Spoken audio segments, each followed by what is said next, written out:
Hi అండి, welcome to మన తెలుగింటి రుచులు. ఇవాల్టి మన రెసిపీ గోంగూర పులిహోర.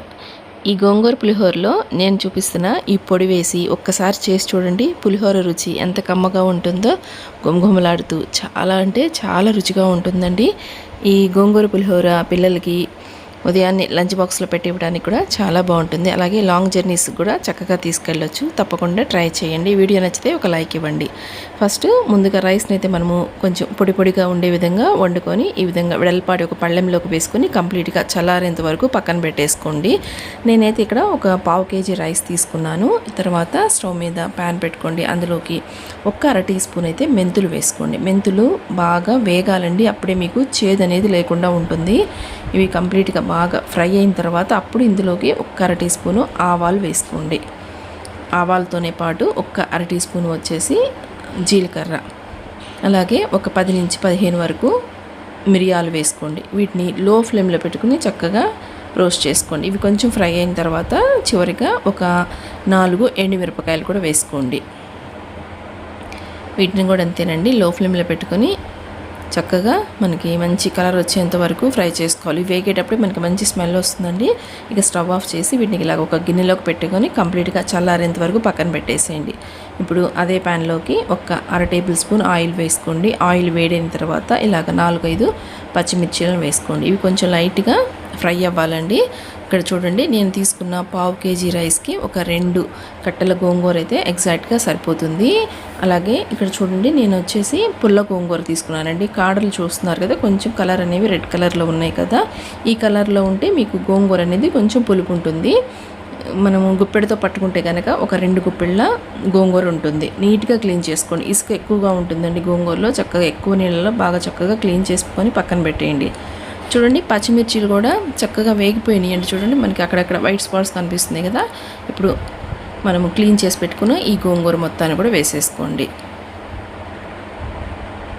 నీట్గా క్లీన్ చేసుకోండి. ఎక్కడ కూడా ఇసుకలు అనేది లేకుండా చూసుకోండి. చూడండి, ఒక చిన్న నిమ్మకాయ సైజ్ అంతా చింతపండు వేస్తున్నానండి. ఎక్కువ పట్టదండి. ఈ గోంగూర పులిహోరకి కొంచెం వేసుకుంటే సరిపోతుంది.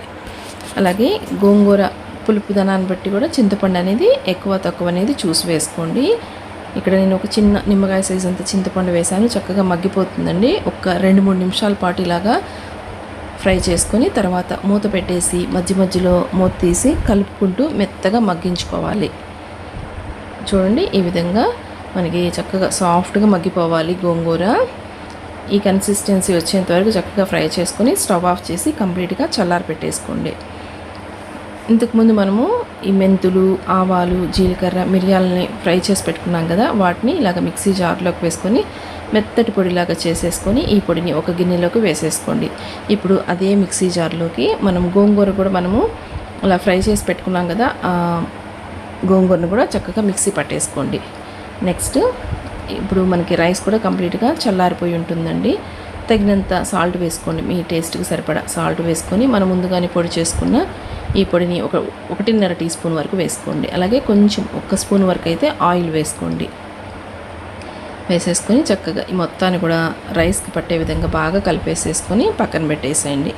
ఇప్పుడు పులిహోరకి తాలింపు పెట్టుకుందామండి. తాలింపు గరిటె పెట్టేసుకొని స్టవ్ మీద ఒక గరిటె వరకు అయితే ఆయిల్ వేసుకోండి. ఆయిల్ వేడైన తర్వాత ఒక 1/2 కప్పు పల్లీలు వేసుకుంటున్నాను. పల్లీలు కొంచెం 1 నిమిషం పాటు అలాగా ఫ్రై అయిన తర్వాత అప్పుడు జీడిపప్పు పలుకులు వేసుకోండి. ఈ పల్లీలు జీడిపప్పుల్ని దూరగా ఫ్రై చేసుకోవాలి. చూడండి, కొంచెం మనకి కలర్ అనేది మారింది కదా, ఇలాగ ఫ్రై అయితే సరిపోతుందండి. ఇలా ఫ్రై అయిన ఈ పల్లీలు జీడిపప్పుల్ని ఒక చిన్న గిన్నెలోకి తీసేసుకొని పక్కన పెట్టేసుకోండి. ఇప్పుడు అదే ఆయిల్లోకి ఒక 2 స్పూన్ల వరకు పచ్చిశనగపప్పు వేసుకుంటున్నాను. అలాగే 1 స్పూన్ వరకు అయితే మినపప్పు వేసుకోండి. పులిహోరకి ఎప్పుడైనా పోపు కరెక్ట్గా ఉండాలండి. కొంచెం ఈ పోపు దినుసులు కూడా కొంచెం ఎక్కువ వేసుకుంటే టేస్ట్ బాగుంటుంది. పంటికి తగులుతూ తినేటప్పుడు ఒక అర టీ స్పూన్ వరకు అయితే ఆవాలు వేసాను. ఇవి కొంచెం మనకి చిటపట్లాడిన తర్వాత ఇలాగ ఒక 3 ఎండుమిరపకాయలు వేసాను. ఎండుమిరపకాయలు కూడా చూడండి చక్కగా ఫ్రై అయినాయి కదా. ఇప్పుడు ఇందులోకి పచ్చిమిర్చి చీలికల్ని ఒక 6-7 వరకు పచ్చిమిర్చిని ఈ విధంగా సన్నగా పొడవుగా కట్ చేసినవి వేసుకోండి. తర్వాత ఒక గుప్పెడు కరివేపాకు కూడా వేసేసుకోండి. తర్వాత కొంచెం పసుపు అండి, ఒక 1/2 టీ స్పూన్ కంటే కూడా కొంచెం తగ్గించి పసుపు వేసుకోండి. నెక్స్ట్ ఒక పావు టీ స్పూను ఇంగువ వేసుకోండి. పులిహోరకి ఎప్పుడైనా ఇంగువ అనేది కంపల్సరీగా వేసుకుంటేనే మీకు మంచి ఆ ఫ్లేవర్ అనేది వస్తుంది. ఈ పోపుని బాగా ఫ్రై చేసుకోవాలి. చక్కగా ఫ్రై అయినాయి కదండి పోపు దినుసులన్నీ కూడా. ఇప్పుడు ఇందులోకి మనం ముందుగానే మిక్సీ పట్టేసుకున్నాం కదా, ఈ గోంగూర పేస్ట్ ఉంది కదండి, ఆ గోంగూర పేస్ట్ని వేసేసుకోండి. మీరు చూసి వేసుకోండి, అవసరమైతే మరి కొంచెం తర్వాత అయినా వేసుకోవచ్చు. నాకైతే ఈ పేస్ట్ కొంచెం మిగిలిందండి. ఇలాగా ఈ గోంగూర పేస్ట్ వేసేసుకున్న తర్వాత కూడా ఒక 3-4 మినిట్స్ వరకు ఆయిల్లో బాగా పేస్ట్ పచ్చి వాసన అంతా పోయేంత వరకు చక్కగా ఫ్రై చేసుకోండి. ఒక 3-4 మినిట్స్ అలాగ వేగిన తర్వాత అప్పుడు స్టవ్ ఆఫ్ చేసి ఈ పోపు మొత్తాన్ని కూడా మనం ముందుగానే అన్నాన్ని కలిపి పెట్టేసుకున్నాం కదా, ఆ రైస్లోకి వేసేసుకోండి. కొంచెం వేడిగా ఉంటుందండి, ఫస్ట్ గరిటెతోటి కలిపేసేసుకోండి ఈ విధంగా.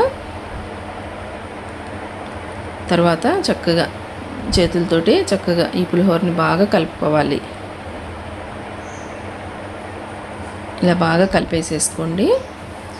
చివరిగా మనం ముందుగానే వేయించి పెట్టుకున్నాం కదండి, ఈ పల్లీలు జీడిపప్పు ఉన్నాయి కదా, ఈ పల్లీలు జీడిపప్పుల్ని ఈ విధంగా లాస్ట్లో వేసేసుకొని కలిపేసుకోండి. ఇంతేనండి, ఎంతో గుమగుమలాడుతూ చాలా టేస్టీగా ఉండే గోంగూర పులిహోర అయితే రెడీ అయింది. తప్పకుండా మీరు ట్రై చేయండి. వీడియో నచ్చితే కనుక లైక్ ఇవ్వండి. ఛానల్ కొత్తగా చూస్తున్నారు, ప్లీజ్ సబ్స్క్రైబ్. Thank you.